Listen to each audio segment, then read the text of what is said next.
First of all, thank you very much for having me here. I flew from California to hear what you guys are doing here. Although I'm working on a disruptive technology which I believe is going to change the way electricity is currently generated and distributed. And it's a very simple concept where we are trying to monitor how much is being generated locally, and this is what we call distributed generation, and what is the supply or the demand, and we are doing it on a real-time basis and trying to balance the grid on a real-time basis.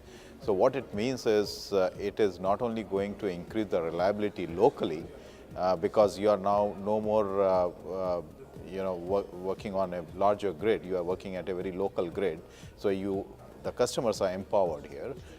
And also it is at a lower cost because most of the combination of generation is renewable generation, which is a lower cost than traditional generation. And plus you are not incurring any distribution cost because there is no distribution. And then all the losses are removed. So there is a lower cost here.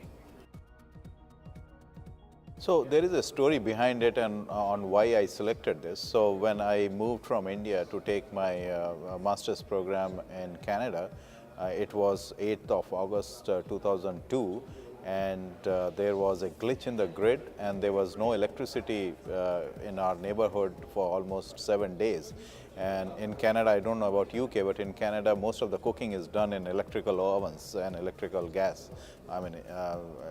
So we could not cook our food, and the barbecue owners were cooking and selling food. So it struck me that this problem is universal. In India, we had problem of access to electricity, whereas in North America, it was reliance on grid, and any problem in the grid would have created this type of challenges.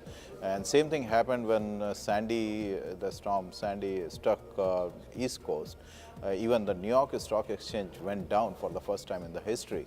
So governments there, both in Canada and US, thought that there is a huge reliability issue, there is a threat to security, and there is a solid business case for microgrids. And that's where I started investing into microgrid, because it has got universal proposition. Not only it is needed in Western countries, but also it is needed in countries in Africa, India, Philippines. They have got huge use cases because people don't have access to power. Like in Philippines, it has got 600 islands and they don't have a central grid.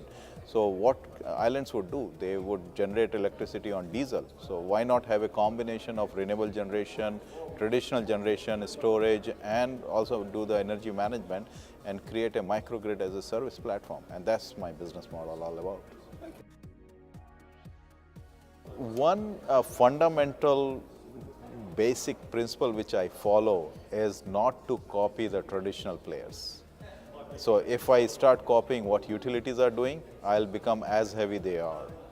So I'm not going with the traditional asset-based model.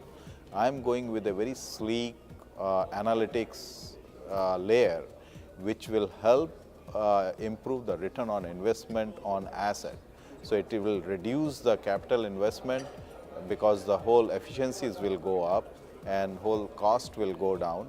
And that's one of my business model, is keep it as sleek as possible. And I try to compare myself with Uber's and bread and breakfast type of a model, where these companies don't own asset, but still they are multi-billion-dollar companies. So why can't we replicate the same business model for electricity industry? And that's what I call as disruption in electricity market.